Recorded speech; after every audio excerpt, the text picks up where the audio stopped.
This episode is brought to you by Experian.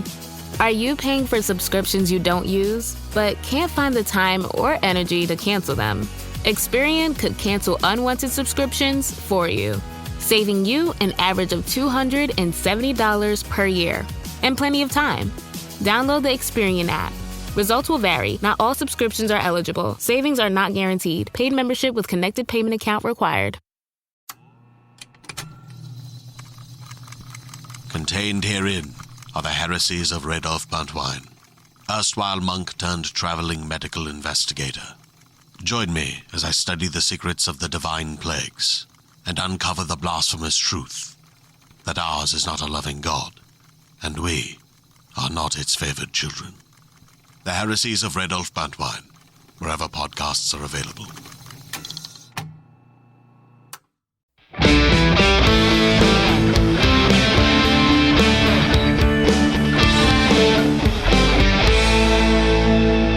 In 2005, two brothers hit the road to chase demons and fight monsters. Fighting a couple of angels, too. And eventually save the world. A bunch of times.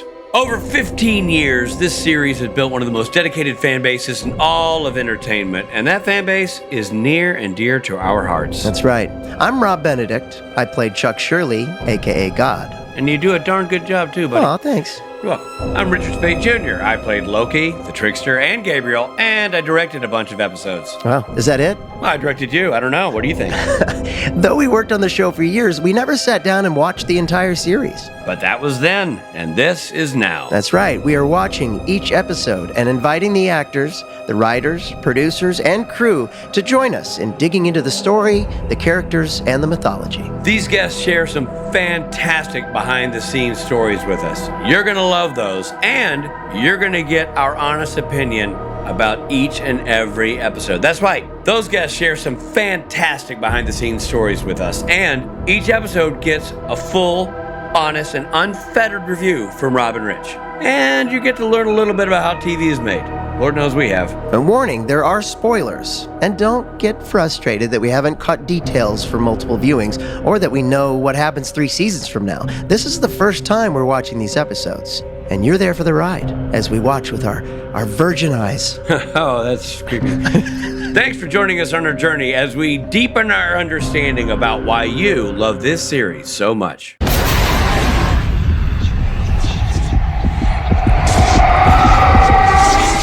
Hi, everybody. This is Rob Benedict. And this is Richard Speight Jr. And we're here to talk about Supernatural Season 5, Episode 19, Hammer of the Gods. Hammer of the Gods. You can't say that without putting a little stank on it. Hammer of the Gods. Hammer of the Gods. Hey, before we get going, did you know you can subscribe on Apple Podcasts to get early access to episodes Saturday instead of Monday? On the weekend when you'd rather listen? That sounds great. What do I do, Rob? Also, by the way, before I tell you how to do it, you also get bonus clips and no ads, which is huge. Wait a minute. So I get the episode early, I get bonus clips, and I don't have to listen to any ads in the process?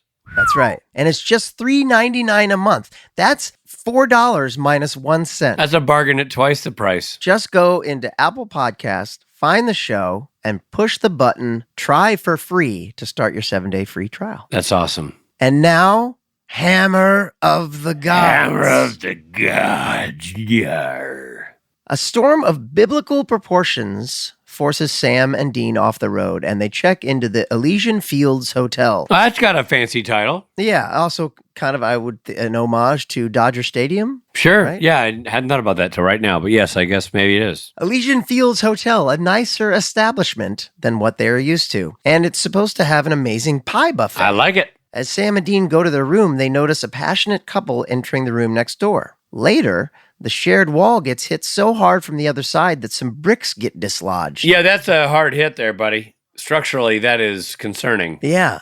The boys race next door to investigate, but the couple is gone. Wait, now that I'm rereading that and remembering that, is that couple a couple we see again later? I think that couple is in the freezer. Oh. I think the idea is they were doing it, and then some godlike figure came in there and took them out. Gotcha. Okay. So they go downstairs to inform the creepy front desk clerk about this. Who's great, by the way, and that's John Emmett Tracy. Great actor. Really fun. He's great. Does he work a lot? Because he's... Yeah, man. I mean, he works all the time. All right. Well, they are told by him that the couple has checked out. Do you mean emotionally? Like they're just not paying attention? Yeah. They're checked out. So Sam decides to tail him. He's going to tail the creepy clerk. Dean walks through the rest of the hotel to see if he might see something supernatural. But he believes he sees an elephant in a room. But on second glance, he just sees a naked guy in a towel. There you go. That old switcheroo. Yeah.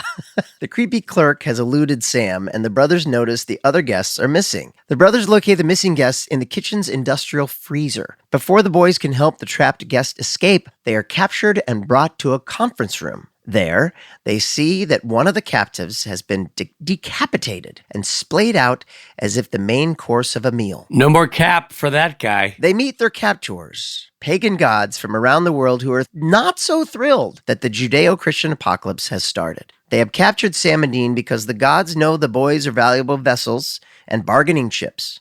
And guess who arrives to the meeting? None other than Gabriel, a.k.a. the Trickster, a.k.a. Richard Speight Jr., a.k.a. almost as creepy as the front desk. What? You mispronounced sexy. They all know him as the Trickster Loki. The other gods don't know he's a sexy archangel. Gabriel is there to try and save the brothers and the other gods. Gabriel attempts to seduce his ex-lover, the goddess Kali. Jealous much, Rob? Hashtag jelly. However, she is on to him and steals Gabriel's angel blade. She wants to use it against Lucifer. And then we get a Ghostfacers commercial. I was so confused. Dude, I was so confused. I'm like, man, I was in this episode. I don't remember this whole part. I vaguely remember Phil Segrisha telling us about this. No, I knew they did a web series. I just don't remember a commercial baked into the show. Right. And then I thought, is this a Loki thing again? Like we're like a changing channels thing. Yeah, no. Sam and Dean agree that they will help summon Lucifer if the gods let the people in the freezer go. They believe that Kali can use the angel blade against Lucifer. While Dean is helping the people escape the hotel, he discovers Gabriel hiding in the Impala. Gabriel tells Dean that the blade is a fake. He's always thinking that Gabriel... He's one step ahead until Loki. he isn't, you know? Yeah. Lucifer eventually arrives at the hotel. Boy, is Mark Pellegrino good. He's so creepy. So good, so evil, and the makeup on his forehead is really good. Yeah. And makes him even more creepy. So he quickly disposes of any gods in his way. I mean, he just destroys those gods. All those gods, gone. Yeah, not hard. So all the pretty easy people that worship those gods, gone. Yeah. He ultimately arrives at Kali, who puts up a fight. However, she is no match for Lucifer. Gabriel comes to face off against his brother. I got to tell you, man, I love you. I love you like a brother, but you have no shot against them. No shot. None. You can imagine my consternation at seeing who'd been cast to play Lucifer. I showed up like, what? I take on this guy? He's twice. Yeah, what's your hobby, sir? Oh, MMA fighter. Oh, cool. This is going to be great. Ugh. Yeah, no chance. So he tells Lucifer that he has sided with God, that humans are better than them and worth saving. Well, Lucifer defeats Gabriel. Shocking nobody. Once again, already you've died several times in this show. It's like, oh my God. And it's the emotional yo-yo of them going, you're coming back. Great. Read script. What? I die. Oh, man. Yeah. A little bit later, we found out a way to bring you back. Oh, great. Cool. I guess I'll be around for I'm dead again. Ah. Or this episode where you're like, she killed me. And, oh, good, I'm still alive in the back of the car. Oh, I'm dead again. Yeah. It's a mess. And there's a really cool shot from up above of you with the black angel wings. That's a very cool shot. Yes, except for angel wings means you're really dead. Right. So not a great shot, Rob. Well, let me finish this, and then I have some questions for you. Sam and Dean escape with a Casa Erotica porn video that Gabriel gave to him. Now, I have to tell you, first time I'm seeing any of this. Right. I've heard so much about it. You used to take pictures with this outfit on. We referenced it in Kings of Con, the series we wrote together, but never actually watched it until just now. I thought it was you and two women, first of all, and it's not just you and one lady. No, it's a good old-fashioned, just a couple. Yeah.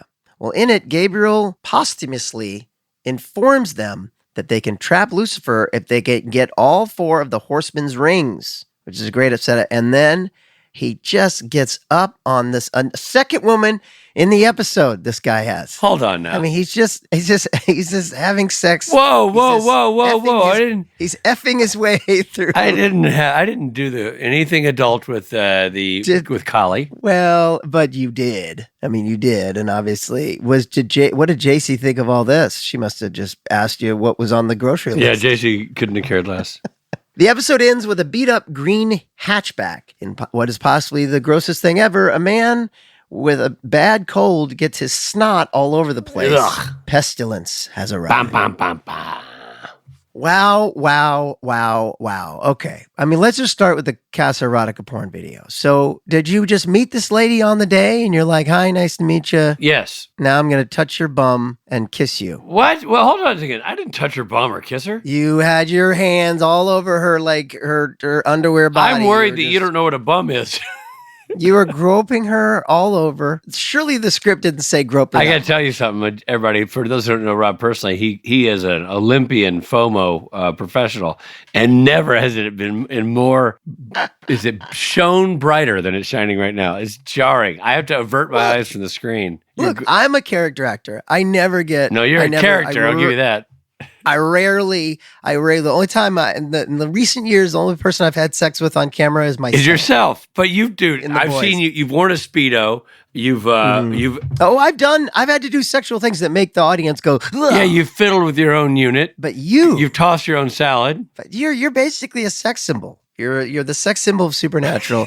And so sad Callie, for the show. Now the actress plays Callie is really great. Reka. And very pretty. Reka. Did she ever do a convention or anything? I don't think so. She was a big actress on Battlestar Galactica. She may have done conventions for that show, but she did not. I don't think she's done one of ours. She was on Battlestar Galactica? Yeah. Do you keep in touch with her at all? I have not spoken to her in many, many, many, many years. Here's another question. Did you know the actor Adam Crosdale, who played... He played Balfour. Yes. Is one of Ruth's great friends? I did know that because I saw him at your baby shower. Right. Is that the first time you'd seen him since that? No, I'd run into him one other time, but it was, I haven't seen him a lot, but a great guy. Great guy. Great. Such a sweet, sweet man. And I loved it because I remember he's such very, very humble. So he was like, oh yeah, I did an episode.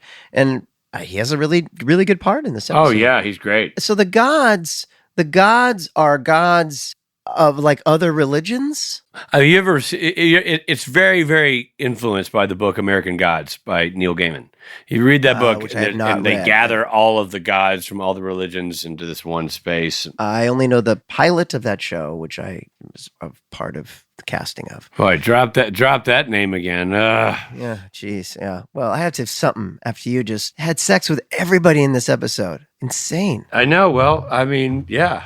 I didn't, but I appreciate the perception that I did. So what is the elephant god? Ganesha. Right. And that's like the Well, I don't have a deep and working grasp of I just figured you were in the episode so you know multicultural languages. So I am not going to say the wrong thing because I don't exactly know. If only we had someone who worked on the episode, I could ask some questions too. Because when I was writing it, yeah, so it's obviously multiple religions from Judeo-Christian religions are represented in the show. Anyway, you're great in it. I can see why it's such a big deal, and a great episode for you. Honestly, one of your best episodes because like Change Your Channel's a fun episode for you, and you get the reveal that you're Gabriel, and that's a great scene. But you're kind of like Change Your Channel is more about what you're doing to them than you in it, right? Yes, and I do a lot of standing around and talking versus actively participating in anything. Right. Or you flash into a scene and go, ha, and then you're gone again. Right, right. Whereas this is like, it goes deeper into you. Yeah, it's my actual character doing stuff. You're right. Right. And being a brother and, playing the reality of all that. Yeah. And I do on stage talks with you and I get to hear you say things like, when you repeat a line, you repeat the line about a bag of dicks. That's one of your lines that you repeat. So yeah. I see it. That's what people always quote back to me. Very fun stuff, man. Very fun stuff. Well, any other memories of the show, doing the show you want to share? That's when the Olympics was going on. Oh, wow. I remember that. The Olympics were going on, and I was staying at a place there, and Supernatural Had they started yet? Yeah, Supernatural did not shut down during that. Well, the ceremonies had started, meaning like they were running the torch through town and stuff like that. And there was all these, because it was being held in Vancouver, the Olympics, the town was alive with all these different events. And that was going on. I was there probably, 4 weeks after you for the finale. And, but I remember the Olympics, being there when the Olympics were sort of on their and it way. was going on because everybody was watching the Olympics over by the monitors. They were watching various things that day. And that episode was directed by a director who only did one episode of Supernatural named Rick Boda. But Rick Boda, I knew him because he had been director of photography on the series Jericho. Oh, wow. Yeah, I wondered. I was going to ask you about him too because, I never seen that. I hadn't seen that name before. I don't know why he didn't do any more, but he did a really good job with this episode and was a very nice guy. Yeah. So I knew him from Jericho and then from this. All right, so it's time for Rob and Rich rating. So what'd you think, Rich? What did you think? Big fan. I would just say, going back and watching it, I haven't seen it in a long time, and still holds up really well. Everybody in it. I mean, the guy who plays Odin is great. Adam Crosdale is great, who plays Balfour. John Emmett Tracy, who plays Mercury, is great. Obviously, Pellegrino goes without saying. It's just a tour de force. And Reka is great as Kali. It's just really good. A lot of actors. Everybody's really good and engaging. It's unique. The idea of all the pagan gods gathering together, I thought was really clever and cool. Compared to the episode previously where they were talking about a lot of stuff, there's a lot going on in this one. Yeah. I have other questions for you, but we have to big interview. We have to get to. Yeah. So we'll get to it. So, what are you gonna beard it? Well, I am going to. You're going to go first because I feel like a man shouldn't beard his own episode first. Well, look, I love the episode. It was really fun to see you back. Just to give it a wink, as opposed to my normal good rating, I'm gonna give it the beard that you've got right now. The Richard Speight. It's whatever gray you might have is not there, or maybe you're not going gray. You're aging backwards. I do. When I go and have a meeting with my buddy JFM. Just for men. Just for men, yes. Well, your Just for Men beard is perfectly brown. Where the gray is starting to return, but not quite there yet. And it's well trimmed and just it's all beard. So I'm going to give it the Richard Speight 2024. I am going to follow suit and give this. I'm going off script here because we've never done this kind of thing. I don't think so. But I'm giving this beard on the heels of you rating it with the Richard Speight 2024. I am giving this movie a Richard Speight 2020, the Old Henry beard. The beard I had in Old Henry, which is even bigger than this one and scragglier and full of mud and Oreos from getting knocked around in the mud. So it's a double Richard Speight Jr. beard rating. You give the Richard Speight Jr. of 2024, and I give the Richard Speight Jr. of 2020. So I'm in the episode, I hook up with a couple of chicks, and both my beards are given, are thrown into the ratings pool. So I think it's a very me-heavy day. Podcast, episode, everything. Podcast day, everything. I die twice. I hook up with two girls, and I am the ratings for both beards. Well, happy birthday, buddy. Thank you. And now, here's your present. It's your brother. The man who killed me. Your brother from another mother. The man who killed you. And actually, you're both my sons, if we're going with that metaphor. The man who needs little introduction. He played Lucifer in 38 episodes of Supernatural. You can see him in the latest Beverly Hills Cop movie on Netflix. He works all the time, and I've never seen him in anything where he's not incredible. Right. Agreed. Mark Pellegrino.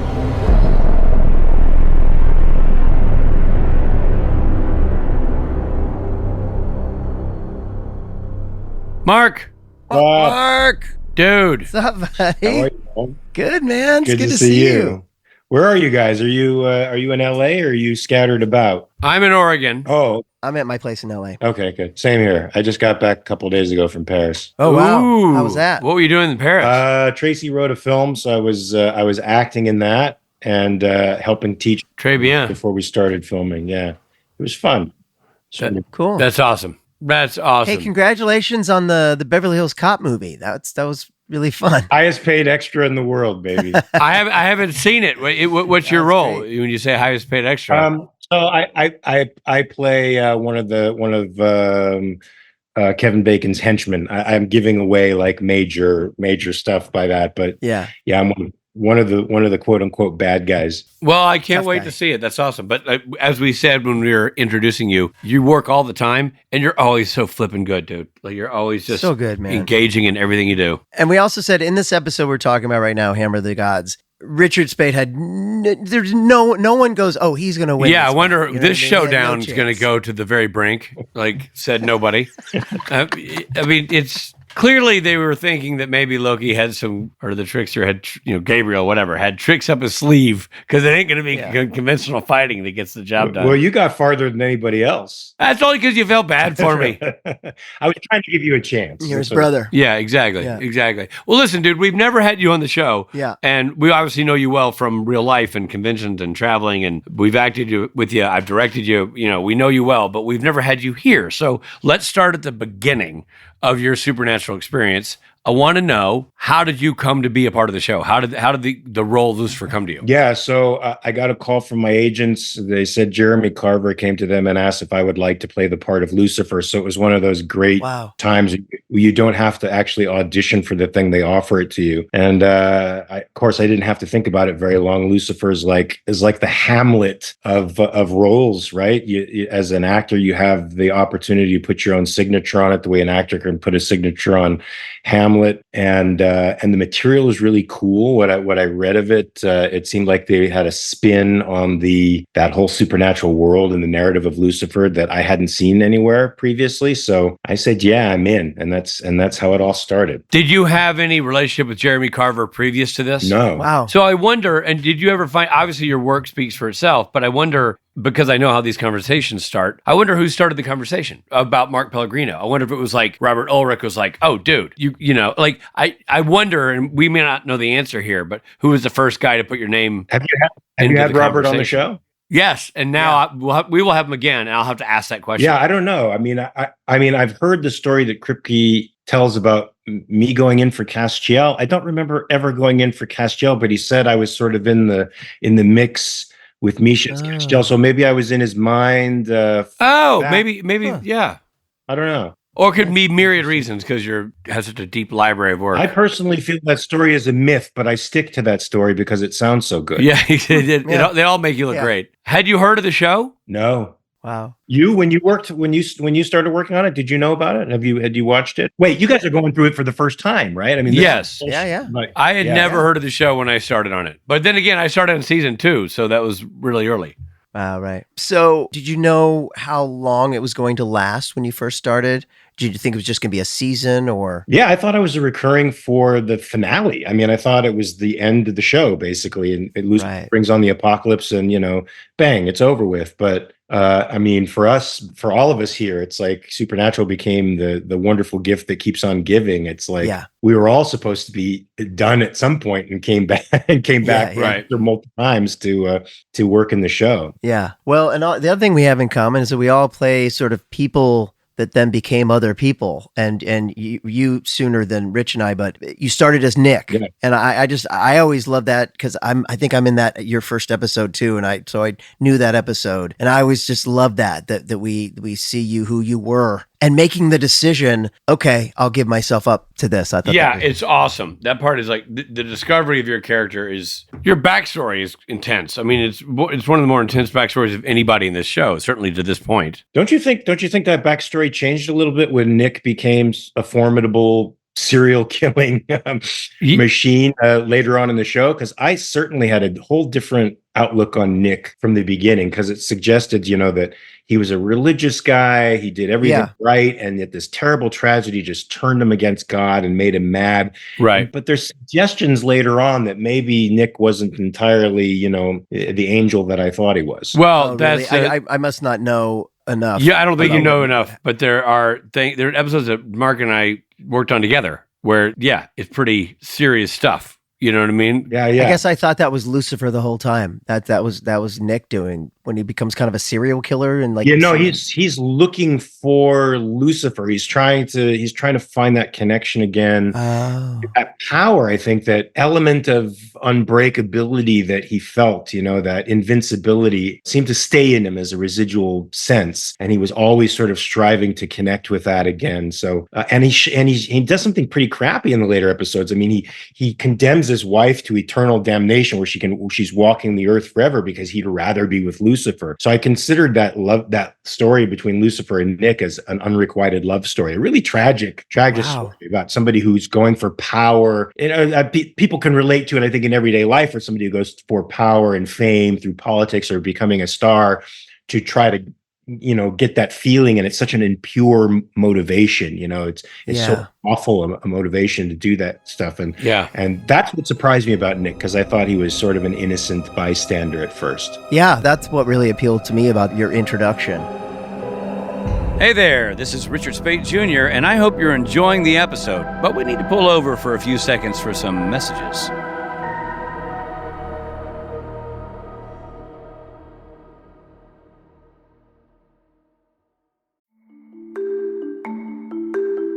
As a podcast network, our focus is bringing you shows you love to listen to. But we also sell merch related to those shows.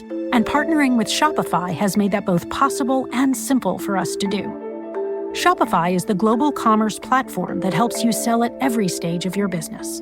Whether you're selling scented soap or offering outdoor adventures, Shopify helps you sell everywhere because they've got you covered, from their all-in-one e-commerce platform to their in-person POS system. What's so fantastic about Shopify is how, no matter how big you want to grow, they provide everything you need to get control of your business so you can take it to the next level. Businesses that grow with Shopify. Sign up for a $1 per month trial period at shopify.com/realm. That's all lowercase. Go to shopify.com/realm now to grow your business, no matter what stage you're in. Shopify.com/realm. Do you know what lies within nothing? No. Do you know where it ends? Do you want to know? Yes. Counterbalance, a high fantasy audio drama. Season 2, coming 15th of October 2023. Learn more on trilunas.com.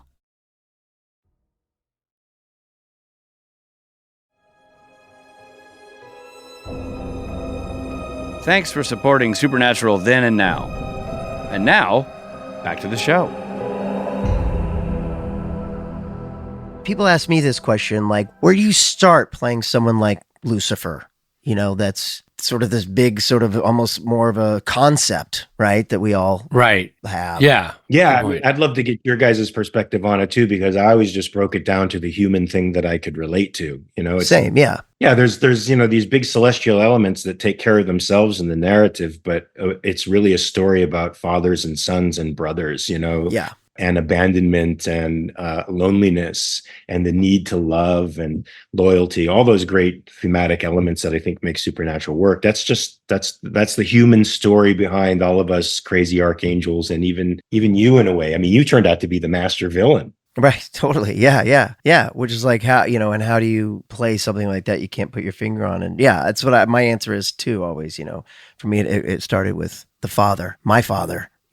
My issues with my father and the vacant father figure. But and you feel that. I think that's the only way to play it. And the scene between you two in this, it's almost like surprising at first, because these are brothers. Yeah. You know what I mean? And we're just now getting this concept of Archangel in this show. But I love that it's played as just brothers, Well, it's played so I got to sort of compliment you here, Mark, on, you're showing up to do something. You don't know how, I didn't know you, and I hadn't seen your stuff, so I didn't know how you were coming to the table. And I remember my character is so flippant and goofy, and then when Mark and I showed up to work together, Mark already had the makeup on and was already, the rotten vessel of Lucifer. I'm like, oh man, this guy. Yeah. And then when we got into it, and you just brought such a cool emotional component to it. Like you brought like the undercurrent of brotherhood to our standoff, which I thought really changed. It could have been a one-note trumpet. Could have been like, I am evil and you are trying to stop me, and I shall not be stopped. Ha. But it was so much more complex than that. So much more interesting. The writing's obviously great, but your performance is just so layered and has such deep roots to it. So good. Well, thank you. I blame that on the writing, because the writing gave us all the clues, right? I mean, it suggested that you and I had a very special relationship, and even the trick you try to pull out at the end was probably something you learned from me, and that suggested a very special thing between us, and that animated my desire to pull you onto my side. I didn't want to do what you made me essentially do, and so it makes the not only killing you a blow, but also your betrayal that you wanted to kill me after all that I was to you growing up was an additional emotional blow. I mean, we had a scene together later on in the alternate universe where you tore me a new asshole. So I don't know if I can say that, but I mean, spontaneously just listening to the things you said to me and how you just attacked me, and justifiably so. But I remember feeling so overwhelmed with emotion at that moment. I had feelings that I never expected, and that's the best. I mean, it's always best when you don't expect things to happen and they do. And working with you, Richard, that happened, and I never expected it. And it happened to be the take they took too that had the most, I think, most emotional stuff to it. It's just kind of interesting to have a character arc, because you and I were playing brothers, but we get to scene together once every 7 years. Wasn't it like exactly back to back? But it doesn't change the core of what the story is. You know what I mean? It's the backstory is the backstory. And I just remember being very struck by how like the last moment when you're actually stabbing me, it deeply affected my choice as an actor to watch you kill me. Because the way you killed me had so much pathos and heart and torment in it that it was made for such an interesting scene. And yes, the clues are there. Yes, the writing is great. But you know what? The bat in the wrong hand is a strikeout. But not you, buddy. You connected with that ball. Thank you. Yeah, one of my biggest regrets is that I never got to act with either of you on this show. I feel like that would have been incredible. Well, Rob can vouch. Anytime anybody, and they ask a lot, if you could play any character, who would you play? And I say, I wouldn't play any character. Rob and I always say the same answer, because the people who embody the characters in the show are perfect for their roles. That's why the show works. However, if I could have been anybody for a day, I would have been Mark Pellegrino playing Lucifer. I wouldn't be Rich Speight doing it. I would be Pellegrino playing it, because I just think the role, some of the things you got to do, the role I think was really well written and kept staying well written throughout its arc. And your entree into the world was so cool. And I just think you're such a fascinating actor to watch play it. You're doing the feature version all the time. It's just great. I'm very partial to that season 5 Lucifer, because the way Kripke wrote him was the humor was very subtle. It was always in the throwaway stuff. You actually had to go back and go, what the f did he just say? I can't believe he said that. And it makes you sort of laugh in the moment, because he's so flip with some huge stuff. And the struggle was so human, but you were never in doubt that Lucifer was driven. He was the smartest and strongest dude in the room. And I love that. You felt like this guy can deliver. Whatever he says he's going to do, he could deliver. The later versions of Lucifer were fun to do, and I like lampooning evil. I like making evil the brunt of jokes, but I felt it was more Trump-esque in the sense that he talks a lot but can't really deliver. Right. Big sound, but there's nothing really going on underneath, which is sort of the antithesis of what was going on in season 5. Mm-hmm. But still its own thing, and still very interesting. And I like doing it because I like making fun of bad things. Yeah. Sure. But like this episode is a great example. I mean, this idea of these other gods, pagan gods, you even help flesh out the backstory. You say, I never understood you pagans. You're such petty little things, always fighting, always happy to sell out your own kind. No wonder you forfeited this planet to us. And I thought that was really interesting. And I had no idea this episode. I'd never seen this episode. So I was really kind of blown away by this whole idea. And then you just make your way through like this death march through the hotel. Yeah. Just like. It's fun. Yeah. For a moment. Yeah. When they're at reception, where it was at Mercury, I snap his neck. Yeah, and you're like, the pagan gods are in for a really rough ride tonight. Yeah. Oh, I love that too. Where you don't quite know what you're doing at first. We kind of focus in on your hand, you're reaching, and then just break his neck. And when you are my friend Adam Crossdale, who played what's the character's name, Rich? Balder. Yeah, where you just put your hand right through him. I mean, I remember we had that on set too. I action. was there when they shot that, and they had that torso, that rubber torso that you put your arm through. Yeah, I remember that. That was funny. Did that take a long time shooting that stuff? The fights?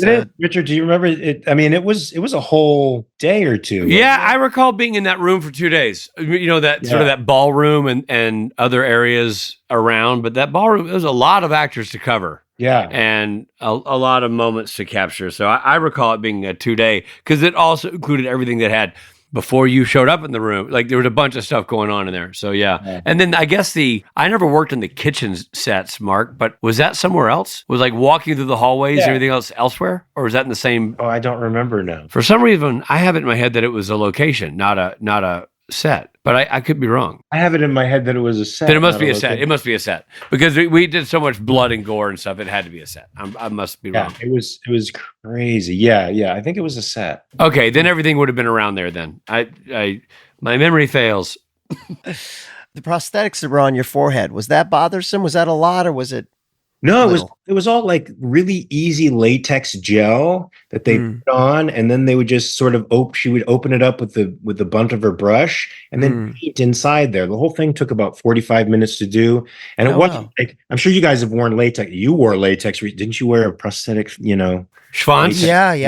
Yeah. We won't talk about removal of that. What was that like? But, I mean, removing prosthetics is usually really intense. This was just, a really quick 5-minute thing and a 45-minute. Oh yeah, they were very effective though, man. I mean, when I met you, you had the rotting hands and face, and it was an intense look. Yeah, it was good. And what's funny now and very endearing is when you're at a convention and some cherubic 16-year-old girl comes up dressed like Lucifer from season 5 with like a spiky blonde wig and the rotting face, and like, guess who I am? I'm like, oh, I know who you are. I know exactly. Not a lot of rotten flesh characters at that time on the show. Dude, you're going to be on this podcast many more times if you're willing to do so, because your character is impactful, important, and just so phenomenally portrayed by you. And the thing about your character this season too is, I kind of had this in season 15, like, we talk about you every episode, but you're not in every episode. Right. You know what I mean? You're the big bad of the season who really just only sort of pops in every few episodes or so. So yeah.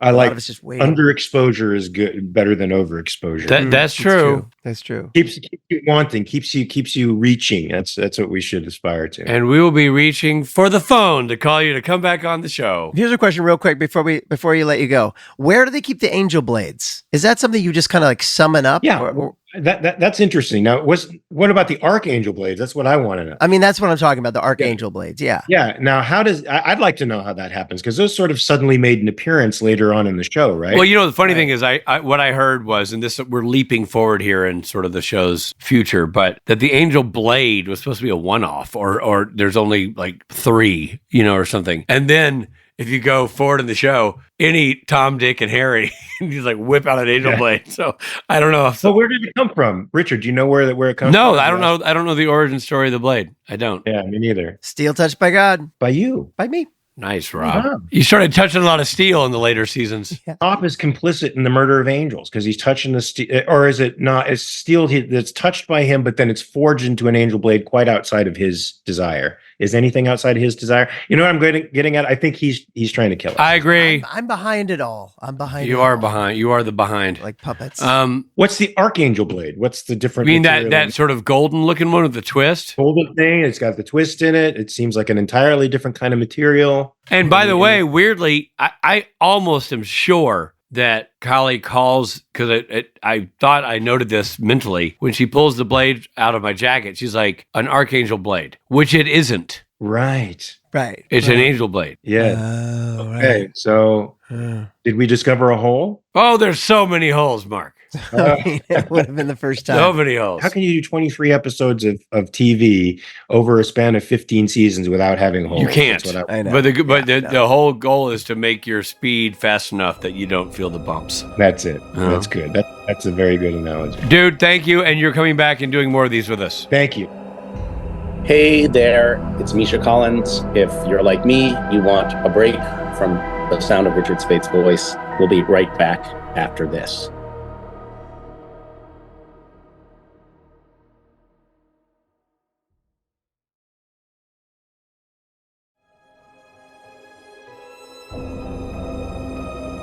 Thank you for supporting Supernatural then and now.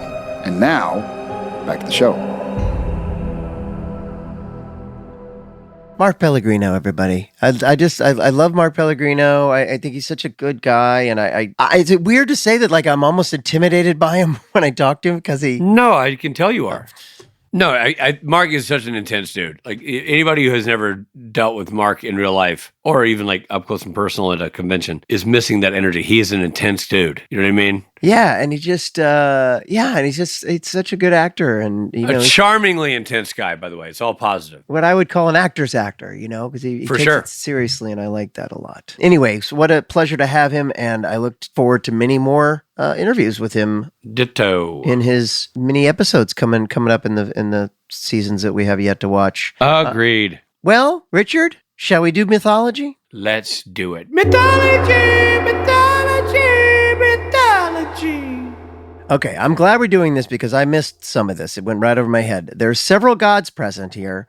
There are 9 that were identified in the episode. So let's go one by one, shall we? Go, Robert. Mercury. So Mercury is the Roman god of travelers, messengers, thieves, and tricksters. Hi. Often depicted wearing a winged cap. Or in this case, a red dinner jacket. Yeah. Ganesh, Hindu god of wisdom, success, and good luck, often depicted with an elephant head. Okay, so that was why the elephant thing was, I thought he saw an elephant, and it was that guy in the towel. Right. Apparently an elephant's entire body, though. He didn't just see an elephant head. It was a complete elephant. Right.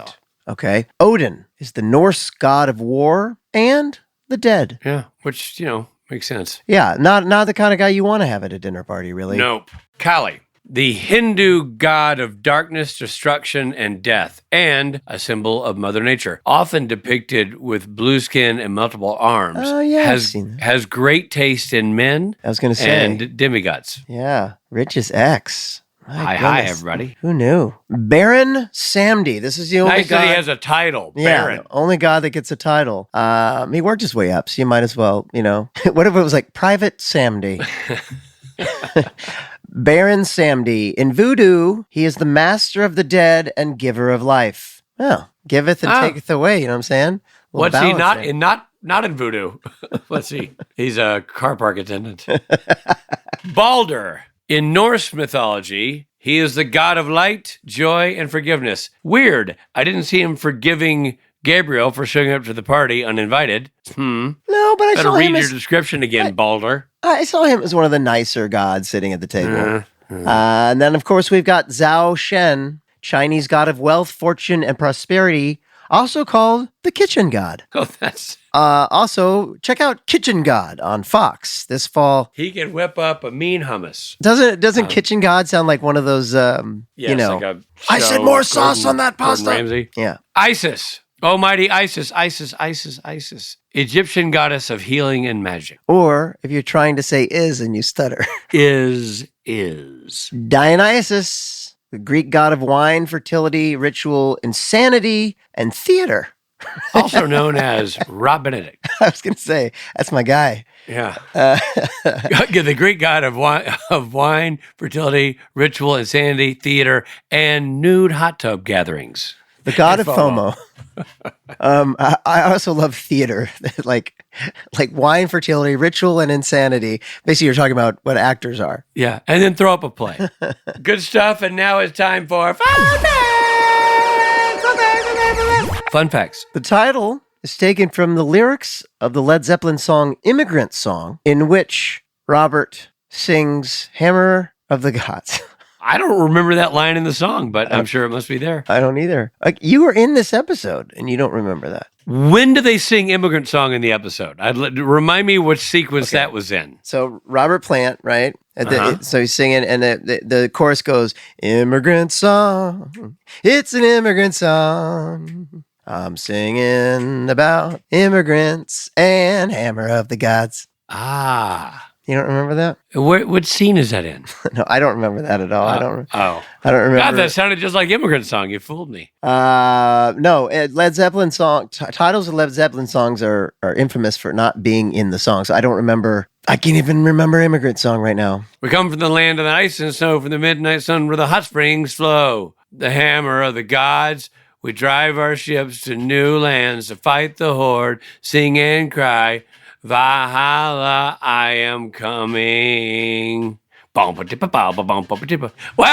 I have never known the lyrics to that song. No, me neither. I mean, and it seems they were not writing them from personal experience. No, I mean, his lyrics are so funny. They're so, like that. And, he's a big fan of J.R.R. Tolkien, so there are a lot of Hobbit references. You knew that. Wow, dude. I did know that, but that is some deep stuff. Like Misty Mountain Hop. Yeah. All right, sick and tired. So pestilence. Is that what pestilence means? It means... I thought it was like a virus, like bugs and, all that kind of stuff. Right. Oh, gross. He's gross. Yeah. The body display featured real meats, and the show hired a food stylist to dress it. The platter included real kidney, tripe, and liver. So that actor just had to shove his head into the real meats? Ugh. That was his actual head, just like... I don't know. I just had it being... there's a guess, but I think it was like the head in the tray bit, just like the real guy. Wow. Pestilence is driving the wrong color car, Robert. That's a fun fact. Uh-oh. Yeah. His car is a pale green color when it should be white. Oh. Now, I know why it's like that. Why? Pestilence doesn't want a car that shows dirt. If you have a white car, it shows dirt like crazy. Pale green, not so much. And pale green's not going to show the snot as badly. I was going to say, pale green is the color of snot, so it makes sense. You're saying that in the Bible, his horse is white. Yes. Yes. Pale green was the color of the horse that Death rode. So basically, he rode a green car. He should be riding a white car. Correct. Oh, check this out. The episode takes place at the Elysian Fields Hotel. The Elysian Fields are the part of the Greek mythological underworld where the souls of the heroic and the virtuous go. And to play baseball. And not a reference to Dodger Stadium. Isn't that funny? It is called Elysian Fields. That is what they call Dodger Stadium. But you've heard of Elysian Fields being part of Greek mythology? No. Yes. No, I just know it is like Elysian Park. I think that's what the Dodgers based it on, the Greek mythology. Okay. Yeah. Okay. Wow. I learned a lot. I learned a lot this episode. You did learn a lot. It was a good episode. Great interview with Mark. Great interview with Mark. A lot of talk about your sexuality. By you. Just amazing. It's amazing. What? You talking about my sexuality? So, and is this the last episode you're in until like season 7 or something? Yeah. Wow. Now I got to wait a whole season and a half. No, I don't think I'm in again until season 9. You have to wait a long time. Well, then why'd you say it was in season 7? Because you said season 7 or something. And I was thinking or something. Or something. In real life, just if everyone's playing along in our real lives, this is where Richard and I'm in a couple episodes from now, I come in.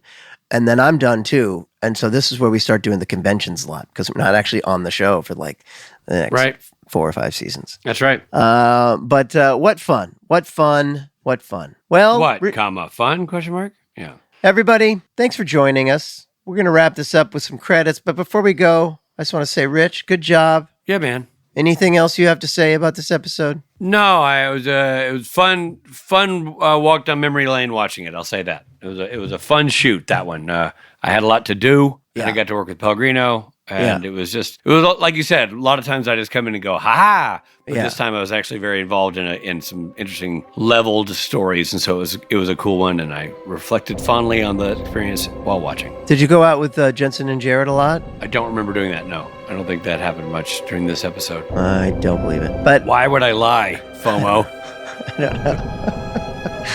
Remember, I always used when you had to direct up there, I was like, you guys going out every night? You're like, no, oh my God.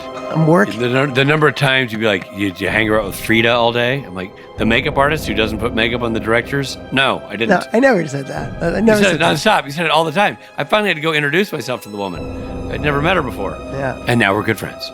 Yeah, exactly. I haven't heard from her since. Yep, that's what you get. This episode of Supernatural features Jared Padalecki as Sam Winchester, Jensen Ackles as Dean Winchester. Guest stars include Richard Speight Jr., Mark Pellegrino, Matt Frewer, Adam Crossdell, Rekha Sharma, John Emmett Tracy, and Duncan Fraser. Hammer of the Gods was written by Andrew Dabb and Daniel Laughlin. Story by David Reed. Directed by Rick Boda. Editing by Anthony Pinker. Music by Christopher Lennertz. Executive produced by Eric Kripke and Robert Singer. This episode originally aired on April 22nd, 2010. This episode of Supernatural Then and Now was hosted and executive produced by Richard Speight Jr. and Rob Benedict. Produced by Stephen Hine. Written by Stephen Hine and Haida Holscher. And edited and associate produced by Trey Booty. What's up, Booty? Music provided by Tim Wynn. The episode was recorded with the help of Sonic Fuel Studios. This podcast is from Story Mill Media. Follow the podcast on Instagram and TikTok at SPN Then and Now. Or become a member of the podcast at patreon.com/SPN Then and Now.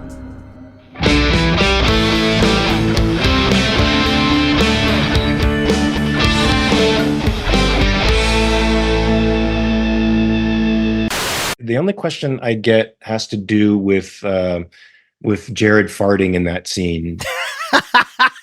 Of course. Yeah. Sure. So, I mean, like, is it true that he farted during that scene? And yes, it is true. And probably the take that it was right as they said rolling. And so we couldn't stop. I had to keep going in his fart cloud. I mean, that's the only, I remember that because it's etched in my emotional life. Of course it is. As a trauma that I will never be able to get over. No, you won't. I don't get many questions about that finale other than that. I think that's good. Thanks, guys. It was great seeing you. Thank you, Mark. Thanks, Mark. You too. We'll see you soon. Yes, sir. Bye. Bye. Oh, man. That's funny. The brothers locate the missing guests in the kitchen's industrial freezer. Yikes. Freezer. It's like Phil Segreesher in the freezer. There's a fissure. There's a fissure in the freezer. Who's great, by the way. He is great. He's so good. Such a good actor. But he tells them. Does he tell them? I've lost my place. The boys, they meet their captors, pagan gods from around the world who aren't thrilled. I think it's supposed to be their captors, not captures. Yeah, I thought, oh, that's a word I didn't know. Okay, we're getting a note from Steve to go on to the ratings, please. All right. Jeez, Steve. Sorry for us. All right, I get excited. Chatting. You're actually, this is one of the ones we're actually in. Yeah, come on, Steve. Give us a second, man. The royal we. So, caught in the land of the ice and snow, the midnight, something in the heartstring, go. Oh, okay. That's in a good song. Okay. And the hammer of the gods and my buddy Rob Bennett's got bad FOMO. Yiddle diddle diddle diddle, heartstrings glow. Story Mill Media.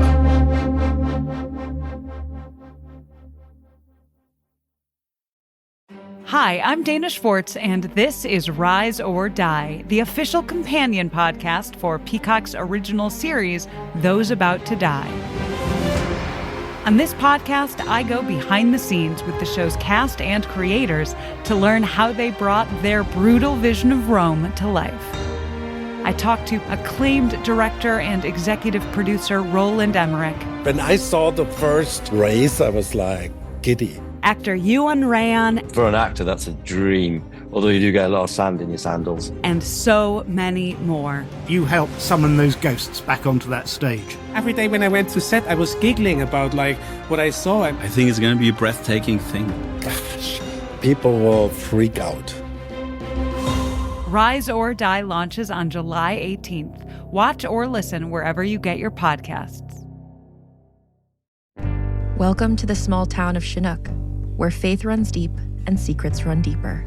In this new thriller, religion and crime collide when a gruesome murder rocks the isolated Montana community. Everyone is quick to point their fingers at a drug-addicted teenager, but local deputy Ruth Vogel isn't convinced. She suspects connections to a powerful religious group. Enter federal agent V.B. Lauro, who has been investigating a local church for possible criminal activity. The pair form an unlikely partnership to catch the killer, unearthing secrets that leave Ruth torn between her duty to the law, her religious convictions, and her very own family. But something more sinister than murder is afoot, and someone is watching Ruth. Chinook, starring Kelly Marie Tran and Sanaa Lathan. Listen to Chinook wherever you get your podcasts.